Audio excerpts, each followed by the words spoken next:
जय हिंद दोस्तों।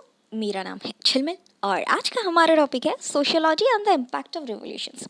आज के टॉपिक में हम देखेंगे कि फ्रेंच रिवॉल्यूशन और इंडस्ट्रियल रिवॉल्यूशन ने सोशियोलॉजी पे किस तरह का इम्पैक्ट दिया। ये वीडियो थोड़ा सा लंबा होने वाला है क्योंकि फ्रेंच रिवॉल्यूशन थोड़ा सा टाइम जो है वो लेने वाला है, लेकिन इसमें जो है आपको कंपेरेट मतलब इलेबोरेटली पढ़ाया गया है ताकि अगर आपको अलग अलग से भी पूछे कि इंडस्ट्रियल रिवॉल्यूशन का क्या इम्पैक्ट पड़ा या फ्रेंच रिवॉल्यूशन का क्या इम्पैक्ट पड़ा, शॉर्ट नोट्स भी आ सकते हैं तो आप लिख सकते हो। ठीक है जी। आज मेरी आवाज़ एकदम बैठी हुई है, so please bear with me. So आज का हमारा मेंस का सवाल है, how did the French revolution and industrial revolution play an important role in the emergence of sociology. तो बेसिकली यहाँ पे पूछा गया है कि बताओ फ्रेंच रिवॉल्यूशन और इंडस्ट्रियल रिवॉल्यूशन ने क्या रोल प्ले किया या क्या तीर मारा है इन द और क्या कंट्रीब्यूशन किया है इन द इमर्जेंस ऑफ सोशियोलॉजी। ठीक है जी, जस्ट अ सेक। तो सबसे पहले एज यूजल हम लोग अपना इंट्रोडक्टरी पार्ट लिखेंगे, that is sociology the discipline emerge from the intellectual revolution and enlightenment shortly after the French revolution. अब तक तो आप लोग को पता चल ही गया होगा, मैं इतना मतलब 12-13 वीडियोस बनाए हैं, उसमें मैंने पूरा पढ़ा है कि किस तरह से सोशियोलॉजी इमर्ज हुआ। पहला रेनेसा हुआ, उसके बाद इंडस्ट्रियल रिवॉल्यूशन हुआ, commercial revolution in the mean time, उसके बाद scientific revolution, enlightenment period, French revolution. पूरा रिवॉल्यूशंस होने के बाद लास्ट में बना सोशियोलॉजी। तो sociology is the by product of numerous revolution. So, sociology, the discipline, emerged from the intellectual revolution and enlightenment shortly after the French Revolution. Historians generally agree that from 14th to 16th centuries, Europe had been witnessing changes in its social, economic, and political structure, which marked the beginning of the modern period. ये तो आपको पता ही है कि during the time between the 14 to 16 century Europe में जो है वो काफ़ी हद तक चेंजेस आ रहे थे। लोगों में रैशनलाइजेशन की भावना जो है वो थिंकिंग हुई थी, इंटेलेक्चुअल सोच लोगों में आ रही थी, एक तरह का रीबर्थ होने का वो था। मतलब रेनेसा का पीरियड स्टार्ट हो गया था यूरोप, जिसका impact through out the world आपको देखने को मिलता है। तो ड्यूरिंग दिस टाइम मतलब 14 to 16 पीरियड, 14 to 16 जो सेंचुरीज है, तो यूरोप ने ड्रामेटिक चेंजेस जो है वो एक्सपीरियंस किया, जो कि पूरे वर्ल्ड के लिए बेनिफिशियल साबित हुआ। एक तरह का रेनेसा का पीरियड, एक ट्रांसफॉर्मेशन का जो पीरियड है वो यूरोप ने एक्सपीरियंस किया। जस्ट अ सेक। जैसे कि हमने देखा था कि किस तरह के चेंजेस हुए थे यूरोप में, जैसे कि French revolution, industrial revolution, commercial revolution, और उन्हीं में से अब हम फ्रेंच रिवॉल्यूशन और इंडस्ट्रियल रिवॉल्यूशन को थोड़ा सा डिटेल में देखेंगे। इंडस्ट्रियल रिवॉल्यूशन के बारे में मैंने पिछले वीडियो में ही बताया था कि किस तरह से इंडस्ट्रियल रिवॉल्यूशन के तहत जो है अर्बनाइजेशन का प्रोसेस स्टार्ट हुआ था, फैमिली रीऑर्गेनाइजेशन स्टार्ट हुआ था, और इसके तहत करप्शंस भी कई कई हद तक शुरू हुए थे। तो उसका ब्रीफ ओवरव्यू जो है वो मैंने पिछले वीडियोस में भी दिया हुआ है, लेकिन फिर भी हम लोग एक रिकैप कर लेते हैं। During much of the 18th century, the last remnants of the old economic order was crumbling under the impact of industrial revolution. The desire to produce more goods at low cost to make higher profits led to the industrial revolution and further growth of capitalism. जैसे कि आपको पता है कि industrial revolution जो है it was also known as machine age, जहाँ पे जो हैंडमेड टूल्स है उसको रिप्लेस कर दिया गया था मशीन मेड टूल्स और स्टीम इंजन द्वारा। इंडस्ट्रियल रिवॉल्यूशन की शुरुआत, इंडस्ट्रीज़ की शुरुआत क्यों हुई थी? जब कुछ लोग जो थे जिनको हम कैपिटलिस्ट बोलते हैं, उन्होंने सोचा था कि क्यों ना हम लोग और ज़्यादा भारी मात्रा में प्रोडक्शन करें, जो कि हैंडमेड लेबर से नहीं हो रहा है। तो इसीलिए we need to produce at a greater extent, और इसी एम के साथ उन्होंने इंडस्ट्रीज़ की जो है वो नींव रखी थी। It was then that their machine began to take over some of the works of men and animals in the production of goods and commodities. तो इसी दौरान मशीन्स ने जो है वो टेक ओवर कर लिया था मैन एंड एनिमल। पहले जो काम इंसानों और जानवरों द्वारा किया जाता था, अब वो मशीन द्वारा करा जाता था। Industrial revolution was also the beginning of the machine age. जैसे कि मैंने बहुत वीडियोस में बताया हुआ है कि इंडस्ट्रियल रिवॉल्यूशन जो है it was also known as an age of machine, it was machine age, जहाँ पे मशीनरीज बनी थी और मशीनरीज एक तरह का अर्बनाइजेशन की शुरुआत जो हुई थी वो इंडस्ट्रियल रिवॉल्यूशन के दौरान ही हुई थी. This is why industrial revolution is called as the beginning of machine age. In place of simple tools and the use of animals and manual power, new machines and steam power came to be increasingly used. जैसे कि मैंने कहा, many new cities sprang up and the artisans and dispossessed peasants were there in search of works. देखो, industries बनी तो industries को चलाने के लिए वर्कर्स की ज़रूरत थी. तो यहाँ पे जो विलेजेस में जो आर्टिशंस थे जिनकी रोज़ी रोटी छिन गई थी या जिनके पास घर नहीं था, घर चलाने के लिए पैसे नहीं थे, वो लोग इन मशीन्स मतलब इन शहरों की तरफ शिफ्ट होने लगे ताकि उनको भी इधर काम मिलने लगा. तो एक तरह से ये लोग जो है एक रीऑर्गेनाइजेशन होने लगा from rural to urban areas to the place where they are able to find work. Production was now carried on in factories in place of workshop in homes with the help of machines. पहले क्या होता था, जो rural areas में था, जो किसान होते थे, जस्ट से कि पेन यूज, हाँ हो गया, जो किसान होते थे वो अपने ही घर की खेती में कुछ उगाते थे, वो खुद ही खाते थे और खुद ही मतलब बेचते बूचते नहीं थे, घर के घर में होता था. लेकिन अब क्या होता था, प्रोडक्शन जो है, प्रोडक्शन लेवल घर से बाहर निकल के वो लोग फैक्ट्रीज में प्रोड्यूस होने लगी और instead of handmade tools machineries use होने लगी. This was a drastic change in the industrial revolution process. Everything belonged to the owner of the factory, including the finished products, and workers worked for wages. So everything जो था it belong to the owner of the factory. पहले क्या होता था, अगर कोई farmer मान लीजिए कुछ उगाता था, अपने ही घर की खेती के ज़मीन में कुछ उगाता था, तो उस पर उसका पूरा हक था. लेकिन जब इंडस्ट्रियलाइजेशन स्टार्ट हुआ और ये जो फार्मर्स थे ये शहरों की तरफ आए, तो it was an era of capitalism. तो कैपिटलिज्म मतलब जो फैक्ट्री के ओनर्स थे उनका इन फार्मर्स के साथ या फिर ये जो रूल जो डिस्पोज्ड ऑफ आर्टिशंस थे इनके साथ कॉन्ट्रैक्ट होता था कि भाई जैसे हम बोलेंगे वैसे प्रोड्यूस करना पड़ेगा, जो हम बोलेंगे वो प्रोड्यूस करना पड़ेगा और सारे प्रोडक्शन पे हमारा हक होगा. इसके बदले में तुमको दिन का इतना इतना रुपए, फॉर एग्जांपल 5 रुपए दिन का मिलेगा, उससे ज़्यादा कुछ भी एक्सपेक्ट मत करियो. ना तुम्हारा प्रोड्यूस गुड पे कोई हक होगा, ना प्रोडक्शन की मेथड पे कोई तुम्हारा कंट्रोल होगा, सब कुछ हमारा. इसके बदले में हम बस तुमको दिन का 5 रुपए देंगे, बस इससे ज़्यादा कुछ एक्सपेक्ट भी मत करना. ये था overall terms and conditions of the industrial era. और बेसिकली मोनोपोली था हर चीज़ का कैपिटलिस्ट के ऊपर, मतलब कैपिटलिस्ट का ही राज था. वो बोलते थे दिन तो दिन, वो बोलते थे रात तो रात. The cotton industry was the first to break the hold of guilds and chartered corporations, but with each decade, other industries were subjected to the liberating effects of free trade and free production. तो यहाँ पे industrial revolution में जो खाता खोला जिसने वो थी कॉटन इंडस्ट्री. और उसकी जो ग्रोथ थी, किस तरह से कॉटन इंडस्ट्रीज़ ने जो ग्लोबल ट्रेड में अपना एक बहुत अच्छा जो परफॉर्मेंस है वो दिखाया, ग्लोबल ट्रेड में इतना ज़्यादा प्रॉफिट कमाया, उनको देख के बाकी सारी इंडस्ट्रीज़ ने बोला भाई अपन को भी जाना है, हम क्यों पीछे हटे. तो उनको देखते देखते बाकी सारी इंडस्ट्रीज़ भी जो है वो फ्लरिश होने लगी. लेकिन पहला जो बिगिनर था हमारा जो ओपनिंग बैट्समैन था, that was the cotton industry in terms of industrial revolution.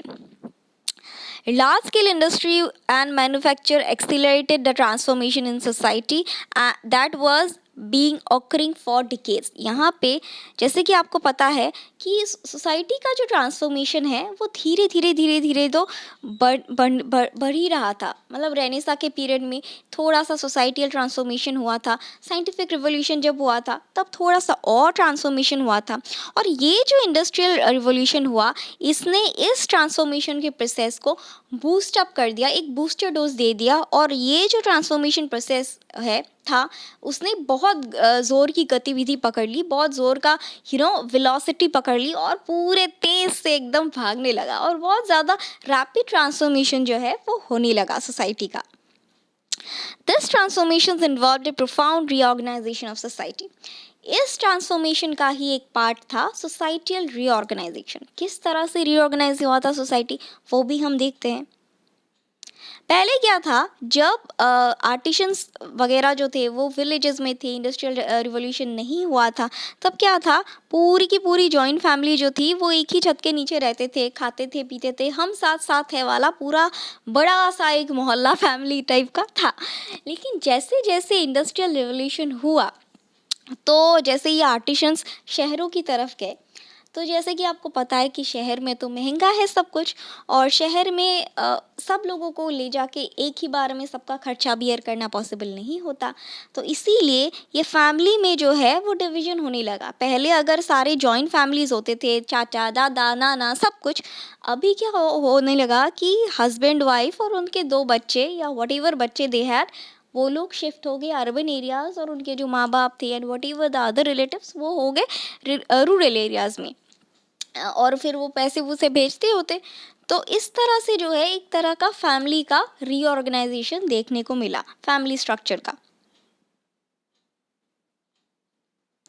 ये था ब्रीफ ओवरव्यू, या फिर ये था हमारा overview about the industrial revolution. किस तरह से इंडस्ट्रियल रिवॉल्यूशन ने एक सोसाइटी पे जो था वो ओवरऑल इम्पैक्ट किस तरह से डाला, सोसाइटियल ऑर्गेनाइजेशन पे किस तरह से इम्पैक्ट डाला। Now this is most important, this is French revolution. तो फ्रेंच रिवॉल्यूशन ने किस तरह से सोसाइटी की पूरी नींव ही हिला दी, आप अभी हम देखते हैं।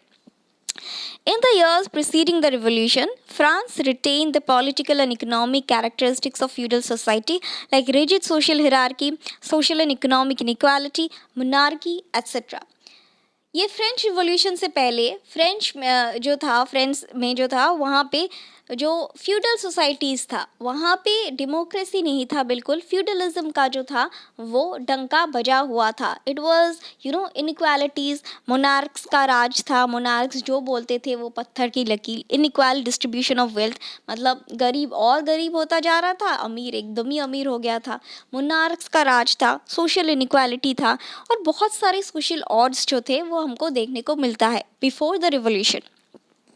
The French society was divided into feudal estates, and the structure of the feudal French society comprised of 3 estates. तो फ्रेंच सोसाइटी जो था वो बेसिकली 3 फ्यूडल स्टेट्स में डिवाइड किया जाता था। एक तो प्रिंसली स्टेट्स था, उसके बाद एक ब्यूरोक्रेट स्टेट्स था, और एक नॉर्मल जो अपने आप और मैं जैसे मिडिल क्लास फैमिली वैसे स्टेट्स थे। तो this is not important, but ये जान लीजिए कि जो फ्रेंच सोसाइटी थे, जब फ्यूडल सिस्टम था उस टाइम पे 3 स्टेट्स में डिवाइडेड थे। France during the 18th century has emerged the age of reason and rationalism. It was during the 18th century जब फ्रेंच ने जो था वो रीज़न करना और रैशनलिस्ट पॉइंट ऑफ व्यू से सोचना सीखा। उससे पहले वो नहीं सोचते थे, जो भी मोनार्क्स बोलते थे कि नहीं आज ये बंद है तो बंद डिक्लेयर कर दिया जाता था। लेकिन 18 सेंचुरी के पूर्व जो है वो लोग पूछने लगे कि क्यों हॉलीडे है, क्या रीज़न है। रीज़न और रैशनलिटी के बेस पे क्वेश्चंस करने लगे थे, उठने लगे थे। Some of the major philosophers whose ideal influenced the French people were rationalists who believed that all true things could be proved by reasons. तो ऐसा अचानक से कैसे हुआ? अचानक से ऐसे मतलब मिराकल नहीं हुआ, बट कुछ फिलोसोफर्स ने जो था वो लोगों की थिंकिंग चेंज कर दी। यहाँ पे हिंदी में एक कहावत है, एक गंदी मछली जो है वो पूरे तालाब को गंदा कर देती है। इसका ऑपोजिट करिए, एक अच्छी मछली जो है वो पूरे तालाब को प्योर कर सकती है। मतलब फ्रेंच रिवॉल्यूशन में इस तरह का हो सकता है, मतलब कि जो फिलोसोफर्स थे उन्होंने इतनी अच्छी तरह से मासेस को अवेयर किया, अपने हक के बारे में लड़ना सिखाया कि उनके अंदर भी एक वो आया कि we are not machines, we need to reason, we need to हम लोग ऐसे ही बिना अंधविश्वास के दम पे हम लोग ऐसे ही कुछ नहीं कर सकते। We need to do certain things with reason and rationality. That is because of the influence of this certain sociologist और फिलोसोफर्स। जिनमें से सबसे प्रमुख नाम आता है जॉन लॉक का, who advocated that every individual has rights which cannot be taken away by any authority. इनमें से एक फिलोसोफर्स थे जिनका नाम था जॉन लॉक। इन फिलोसोफर्स का नाम याद रखना बहुत ज़रूरी है। तो लॉक यानी कि लॉकर करके याद रखिएगा। तो लॉकर साहब ने बोला कि देखो, एवरी इंडिविजुअल के पास राइट है जो कोई भी नहीं अथॉरिटी नहीं लेके जा सकता। जैसे कि अब इंडिया के ही केस में देख लो, प्रेजेंट सिनेरियो, हमारे पास फंडामेंटल राइट्स है जो किसी भी सर्कमस्टेंसेस में नहीं लेके जाया जा सकता, और अगर उन फंडामेंटल राइट्स को वायलेट किया जाता है तो हम लोग डायरेक्टली हाई कोर्ट या सुप्रीम कोर्ट में जा सकते हैं। ठीक है, तो बेसिकली उसी तरह का है। तो जॉन लॉक के साहब ने जो था, उन्होंने बोला कि हर इंडिविजुअल के पास जन्मसिद्ध अधिकार होता है जिन्हें कोई भी अथॉरिटी उनसे नहीं छीन सकता। और वो कौन से राइट्स हैं? Right to live, right to property and right to personal freedom. सर उठा के जीने की, अपनी मेहनत के दम पे प्रॉपर्टी को एक्वायर करने की, और पर्सनल फ्रीडम। फ्रीडम मतलब personal freedom to do certain kind of things, freedom to speak, जैसे कि हमारे यहाँ पे फ्रीडम ऑफ स्पीच है, फ्रीडम ऑफ रिलीजियस है, उसके बाद certain type of freedoms, right to freedom हमारे articles of the fundamental rights में हमारे अवेलेबल है। ठीक उसी तरह पे यहाँ पे जॉन लॉके ने कहा कि ये 3 राइट्स जो हैं वो प्रमुख है जिनसे आपको कोई नहीं छीन सकता, जो आपसे कोई नहीं छीन सकता। ये 3 rights, first is right to live, second is right to property and third is right to freedom. Freedom can be of any type, और वो बेसिकली डिफाइन कर दिया गया था कि कौन सा फ्रीडम अलाउड है। He also believed that any ruler who took away this rights from the people should be removed from the seat of power and replaced by another ruler.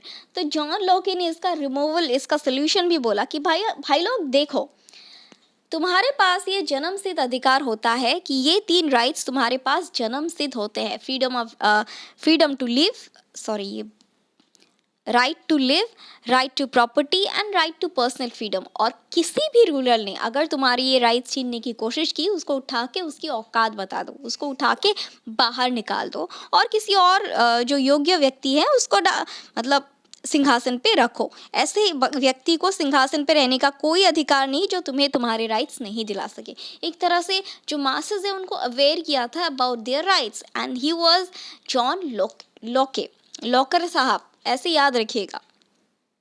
उसके बाद this is also important philosopher, his name was Jean Jacques Rousseau है या रासेओ, I don't know, ये आप देख लीजिएगा pronunciation. तो gene जेक्यूस Rousseau जो था, he was also one of the greatest philosophers, and इनकी बुक्स बहुत अच्छी है, अगर आपको टाइम मिला तो पढ़िएगा ज़रूर। The greatest French philosopher of the ages was Jean-Jacques Rousseau. In his book, The Social Contract, he argued that the people of a country have the right to choose their sovereign. तो यहाँ पे एक तरह से उन्होंने democracy की बात करी कि जो एक मान लीजिए फ्रांस की पीपल को हक होना चाहिए अपना नेता चूज़ करने का, यानी अपना लीडर चूज़ करने का उनको हक होना चाहिए कि हमारा नेता कौन हो, इनके जैसा हो। तो नेता को चूज़ करने का हक प्रजा को होना चाहिए, राजा को चूज़ करने का हक जो है प्रजा को होना चाहिए। ऐसा अवेयर किया था मासेस को इन महाशय ने, जिनका नाम था जीन जेकस रॉसी। एक तरह से डेमोक्रेटिक फीलिंग जो है वो लोगों में अवेयर जागरूक कर रही थी इन महाशय ने। He believed that people can develop their personalities best only under a government which is of their own choice. Okay. तो यहाँ पे ये जो जीन साहब है उन्होंने बोला कि भाई देखो, लोग अपनी प्रतिभा को तभी उभर के निकाल सकते हैं जब उनकी मर्जी की सरकार जो है वो गद्दी पे बैठे। अगर वो अपोजिशन वाली सरकार बैठेगी तो लोगों को सप्रेस ही करेगी ना। अगर उनके हिसाब से सरकार बैठेगी तभी तो उनकी प्रतिभा को स्वीकृति दिया जाएगा। तो इसीलिए उन्होंने बोला कि भाई देखो, सक्सेसफुल राज्य वही होता है जिनकी जो राजा है उसको प्रजा चूज करती है, सॉवरेन प्रजा चूज करती है, वही सक्सेसफुल राज्य होता है। He further explained that the king and his subjects are parties to a contract, and therefore if the king does not rule the people according to their general will, he loses his loyalty. यहाँ पे भी gene साहब ने बोला विरोध कर दो भाई, अगर जो किंग है, किंग प्रजा मतलब राजा जो है वो प्रजा का अधीन होता है, राजा प्रजा का ही अधीन होता है, और राजा अगर प्रजा के हिसाब से शासन नहीं करता है, निकाल के फेंक दो उसको और दूसरे को लगाओ। तो दोनों फिलोसोफर्स ने एक तरह से कहा कि अगर तुम्हारे हिसाब से नहीं चल रहा है राज्य तो निकाल के फेंक दो, विरोध करो, प्रोटेस्ट करो। तो इस तरह से लोगों में एक जागरूकता जो है वो आई थी ड्यूरिंग द फ्रेंच रिवॉल्यूशन। इसी दौरान the major ideas of this and several other intellectuals struck the imagination of the French people. इसी दौरान जो है ये जो फिलोसोफर्स थे, ये दो मेजर फिलोसोफर्स और भी कुछ फिलोसोफर्स के आइडियाज़ और इंटेलेक्चुअल्स जो थे, उन्होंने जो नॉर्मल मासेस थी उनको उनको दिमाग को पूरा स्ट्राइक किया, और उसी दौरान ये जो ट्रायोलॉजी था, लिबर्टी, इक्वालिटी एंड फ्रेटर्निटी, ये डेवलप होके आया लोगों के दिल में कि we want our rights to live with dignity. हम लोग किसी के अंदर दबे नहीं रहेंगे। We need the right to live, liberty, equality, fraternity. ये ट्रायोलॉजी जो है वो फ्रेंच रिवॉल्यूशन का बहुत इंपॉर्टेंट पार्ट है, ये याद रखिएगा।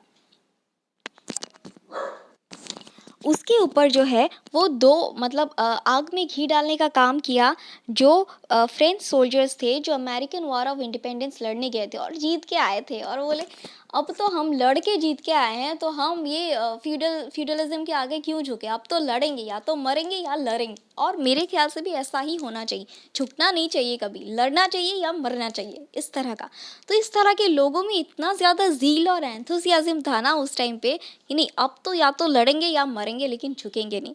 तो इस तरह का एक ड्रास्टिक ट्रांसफॉर्मेशन देखने को मिलता है। यहाँ पे two drastic changes occur during the French revolution. कौन से चेंजेस थे? First, it transformed the existing class structure of feudal society and led to the decline of class privilege. Okay, तो पहला क्या था कि पहले क्या था, एरिस्टोक्रेसी थी of the feudal class, of the feudal monarch. वो लोग जो बोलते थे वो पत्थर की लकीर। लेकिन अब नहीं, अब तो ये उनका जो ये था ना, उनका दाना पानी एक तरह से बंद हो गया, एंड उनका एरिस्टोक्रेसी जो है वो बंद हो गया।